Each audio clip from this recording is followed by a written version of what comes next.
Hi, welcome back to The Basement. I'm Steve Lewis. And today we continue our look at American pop culture in the year 1972. We're up to the third quarter now, the months of July, August, and September. And as we've done with the other quarters, I think we'll have to break this into two parts. We'll try to get through music and movies this time. Next time we'll talk a little bit about the news, about television, and of course what our friends the Beach Boys were up to in that third quarter. So this episode particularly will be very light on Beach Boy content. There's a lot to get to, so let's begin with music. As the quarter commenced on July 1st, the first chart of the quarter, the top 10 albums contained none of the albums that had been in that top 10 one quarter earlier. And as their mammoth North American tour continued rolling across the country, the Rolling Stones' big double Exile on Main Street album was in the third of its 4 weeks at the number one position. At number 2 was Jethro Tull's Thick as a Brick album. This had been number 1 for 2 weeks early in June. In the number 3 position was Roberta Flack's First Take. As we discussed earlier, this 1969 album had been number 1 for 5 weeks in April and May of the year. Reaching its number 4 peak was the Janis Joplin set, Joplin in Concert. At number 5 was the Roberta Flack and Donny Hathaway album. This would go to number 3 for 2 weeks in July. In the number 6 position was History of Eric Clapton. The double album collection was hitting its number 6 peak, driven by the re-release of the 1971 Derek and the Dominoes single, Layla. On its way up the chart at number 7 was Elton John's Honky Chateau album. This will go to number 1 for 5 weeks in July and August. At number 8 was Portrait of Donnie by Donny Osmond. It'll make it to number 6 on July 22nd. At number 9, Procol Harum live in concert with the Edmonton Symphony Orchestra, which will go to number 5 on July 22nd. And at number 10, the Shy-Lights' A Lonely Man, which had been at its number 5 peak a week earlier.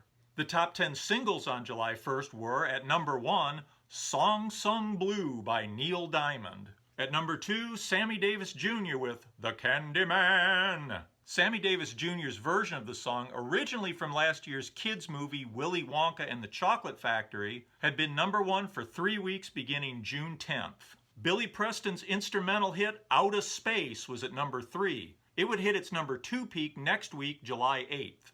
At number 4 was Lean on Me by Bill Withers. It would hit number 1 for 3 weeks beginning July 8th. At number 5, Too Late to Turn Back Now by the Cornelius Brothers and Sister Rose. It'll be number 2 for 2 weeks beginning July 15th. At its number 6 peak was Troglodyte, Caveman by the Jimmy Castor Bunch. We all remember her name and what group of sisters she was from. He didn't care. At number 7 was Nice to Be With You by Gallery. It had reached number 4 on June 24th.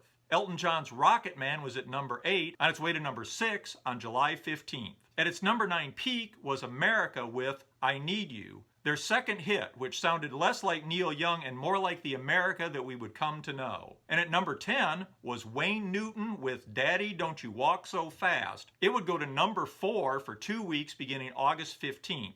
Top 10 singles that would come and go in the third quarter included Alone Again Naturally by Gilbert O'Sullivan, which would be number 1 for 6 weeks beginning July 29th. School's Out by Alice Cooper would go to number 7 for 2 weeks beginning July 29th. And How Do You Do by Mouth and McNeil would go to number 8 for 2 weeks beginning July 29th. If Loving You Is Wrong, I Don't Want to Be Right by Luther Ingram would go to number 3 for 2 weeks beginning August 5th. And Layla by Derek and the Dominoes, a re-release of a single which had originally peaked at number 51 in May of 1971. That version had been edited down to 2 minutes and 43 seconds with the long, beautiful piano ending removed. The re-released single was the full 7-minute 10-second version. It would hit number 10 on August 5th. Confusingly, both singles have the same catalog number, ATCO 6809. Roberta Flack and Donny Hathaway's Where Is the Love would hit number 5 on August 12th,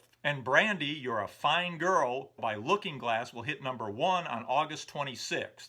Argent's Hold Your Head Up will hit number 5 for 2 weeks beginning August 26th, and Goodbye to Love by the Carpenters will hit number 7 for 2 weeks beginning August 26th. Coconut by Harry Nilsson will hit number 8 on August 26th. The Hollies were back with their first hit in a couple of years, Long Cool Woman in a Black Dress. It sounded more like Creedence Clearwater Revival than what we'd come to expect from the Hollies. The single would go to number 2 for 2 weeks beginning September 2nd. Al Green's I'm Still in Love with You would go to number 3 for 2 weeks beginning September 2nd. And a young singer-songwriter, Jim Croce, with his first hit, You Don't Mess Around with Jim, it would go to number 8 for 2 weeks beginning September 2nd. Gary Glitter's Rock and Roll Part 2 would go to number 7 for 2 weeks beginning September 9th. And Chicago's Saturday in the Park would go to number 3 for 2 weeks beginning September 23rd. Elton John's single Honky Cat would also hit number 8 on September 23rd. There were plenty of big album releases in the third quarter. On July 6th, we got Emerson, Lake and Palmer's Trilogy album. This will go to number 5 on September 30th. On July 10th came Chicago 5, and also Harry Nilsson's follow-up to his hit Nilsson Schmilsson album, Son of Schmilsson. This will go to number 12 late in the summer. On the 15th of July, we got Neil Diamond's Moods album, and also Too Young by Donny Osmond, his second album release in about 7 weeks. On July 21st, we got Rod Stewart's Never a Dull Moment album, and on July 27th came All Directions by The Temptations. Also released in July was St. Dominic's Preview by Van Morrison. Despite making a lot of critically acclaimed and beloved albums from the late 60s all the way through the 70s, most of Van Morrison's albums tended to peak around the low 30s or high 20s on the US chart. This would become his highest charting album, going all the way to number 15 in the fall of 1972. Also in July, we got the soundtrack to Superfly by Curtis Mayfield. And another soundtrack-related recording kicked off August's new releases, Michael Jackson's Ben album, released on August 4th, featuring the title track from the movie of the same name about a murderous rat. The single would reach number 1. The album would reach number 5 for 3 weeks in November. On August 15th, we got the band's live Rock of Ages set, which would reach number 6 for 2 weeks in November. Also in August, Backstabbers by the O'Jays, featuring the number 3 hit title track and the eventual early 1973 number 1 hit, Love Train. The album will hit number 10 for 2 weeks in November. And in August, Mac Davis's Baby Don't Get Hooked on Me. The performing career of songwriter Mac Davis, who had penned Elvis Presley's hits In the Ghetto and Don't Cry Daddy, was really taking off with the number 1 hit title cut from this album. The album will reach number 11 in the fall of '72. Also in August came Seals and Crofts' Summer Breeze album. The Fifth Dimension package Greatest Hits on Earth, which would go to number 14 late in 1972, and the London Chuck Berry Sessions. Released in September on the 13th, Yes followed up their hit breakthrough Fragile album with Close to the Edge. This will go to number 3 on December 2nd. And Phoenix by Grand Funk, which will go to number 7 on December 2nd. Also released on the 15th was John Denver's album Rocky Mountain High. On September 25th came Black Sabbath Volume 4. It'll reach number 14 late in the year. And on September 27th, Cat Stevens' Catch Bull at 4. Again, I've talked about some of these new album releases very briefly because we will be returning to them in an upcoming episode. Now let's talk about notable new movies. Going into wide release in the summer of this election year was The Candidate, starring Robert Redford as well-intentioned U.S. Senate candidate Bill McKay, who may be forced to compromise his principles in pursuit of his goals. On July 6th came the release of Butterflies Are Free, starring Goldie Hawn. It'll knock The Godfather from the number 1 position for 1 week on August 30th. Clint Eastwood is Joe Kidd in a new Western released on July 19th. On August 3rd, we got the police drama The New Centurion, starring George C. Scott and Stacy Keach, based on the novel by Joseph Wambaugh. It'll be number 1 on October 11th and on October 18th. And on August 4th came the release of Superfly. The Fly Had a Plan to Stick It to the Man, starring Ron O'Neal as Priest, aka Superfly. It'll be number 1 on September 27th and October 4th. Reportedly, the script was only 45 pages long, as opposed to the usual 120 or so pages for a feature film, which is why there are so many scenes of people walking and driving. The driving scenes are so long and uneventful that I found myself really noticing Superfly's turn signal, which he uses very conscientiously. He may be sticking it to the man, he is also an extremely courteous driver. On the plus side, these filler sequences allow time to showcase Curtis Mayfield's great soundtrack. And the film was a massive hit. Released on August 16th,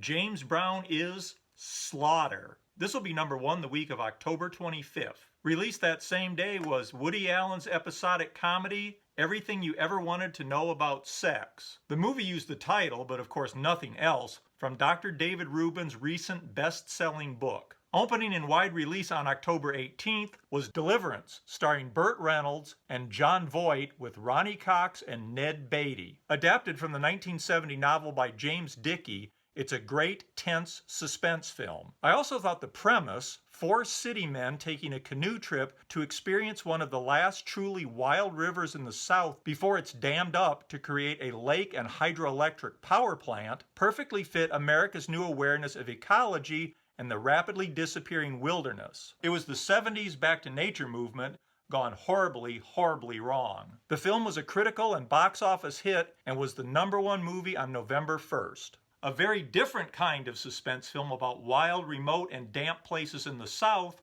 opened a week later on August 25th. The documentary-style Legend of Boggy Creek, telling the true story of the Fouke, Arkansas monster. Despite its ultra-low budget, it did very well at the box office, helped, no doubt, by extensive advertising on TV. Also on August 25th, we got a different kind of monster movie, AIP's Blackula, which is actually much better than the title would suggest, mostly due to the gravitas that William Marshall brings to the title role. On September 24th, we got the critically acclaimed Sounder, starring Cicely Tyson and Paul Winfield. And that's where we'll leave it for now. Obviously, there's a lot more to get to in this quarter. We'll get to that next time. Meanwhile, love to hear your comments and feedback. As always, if you don't mind, please hit like and subscribe. And we'll see you next week to wind up the third quarter of 1972. Thanks. Bye.